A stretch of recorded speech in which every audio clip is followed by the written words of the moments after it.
Dalam perjalanan evolusi bumi yang panjang, keberagaman hayati telah menjadi kekayaan tak ternilai bagi planet kita. Namun sayangnya, kita saat ini dihadapkan pada ancaman serius terhadap kelangsungan hidup banyak spesies hewan dan tumbuhan. Fenomena kepunahan ini bukan hanya sekedar statistik ilmiah, melainkan juga cerminan dari dampak besar yang manusia berikan terhadap lingkungan alam. Keanekaragaman hayati merupakan suatu keanekaragaman atau keberagaman makhluk hidup yang terjadi akibat adanya perbedaan di antara perbedaan bentuk, ukuran, warna, tekstur, penampilan, dan sifat. Keanekaragaman hayati sering disebut sebagai biodiversitas.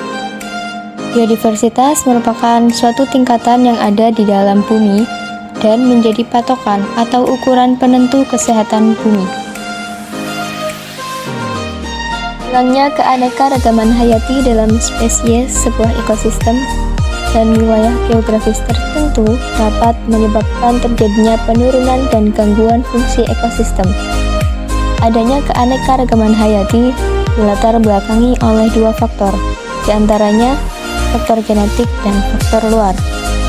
Faktor genetik merupakan suatu faktor yang bersifat relatif konstan dan memiliki pengaruh stabil terhadap morfologi organisme. Adapun faktor luar merupakan faktor yang memiliki pengaruh relatif labil terhadap morfologi organisme. Dengan adanya isu kepunahan hewan yang semakin merebak pada saat ini, maka diperlukan beberapa upaya pelestarian keanekaragaman hayati. Di dalam lingkungan laut, terdapat keragaman hayati yang sangat luas dan terus dipelajari oleh peneliti lautan. Beragam jenis ikan dan makhluk hidup lainnya dapat ditemukan di sana. Selain itu, juga terdapat struktur geologi seperti gunung-gunung, bukit-bukit di dalam lautan, termasuk gunung api yang memiliki aktivitas mirip dengan gunung api di daratan. Tantangan terkait masalah lautan akan terus menjadi isu yang tak kunjung selesai, terutama dalam konteks masa depan. Al-Quran telah memberikan peringatan bahwa laut diciptakan oleh Allah dengan tujuan memberikan manfaat bagi manusia, seperti untuk keperluan pelayaran, penangkapan ikan, dan eksplorasi batu permata berharga. Selain itu, kekayaan yang terdapat di dasar laut juga menjadi objek penelitian ilmu pengetahuan manusia, menghasilkan berbagai macam penemuan yang dapat dinikmati secara bersamaan dengan berbagai penerapannya.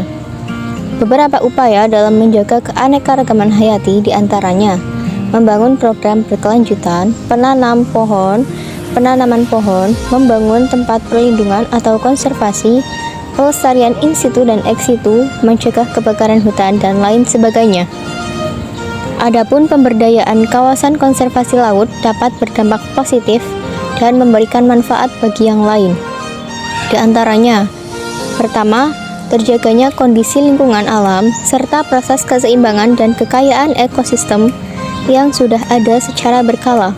Kedua, terjaganya keberadaan flora dan fauna yang terancam langka, bahkan hampir punah, serta terhindar dari penurunan jumlah spesies hayati. Ketiga, terjaganya kualitas dan kelestarian alam yang menjadi cagar atau tempat berkembangnya seluruh makhluk hidup. Keempat, terjaganya ekosistem dari kerusakan yang disebabkan beberapa faktor, seperti lingkungan maupun makro dan mikroorganisme lainnya.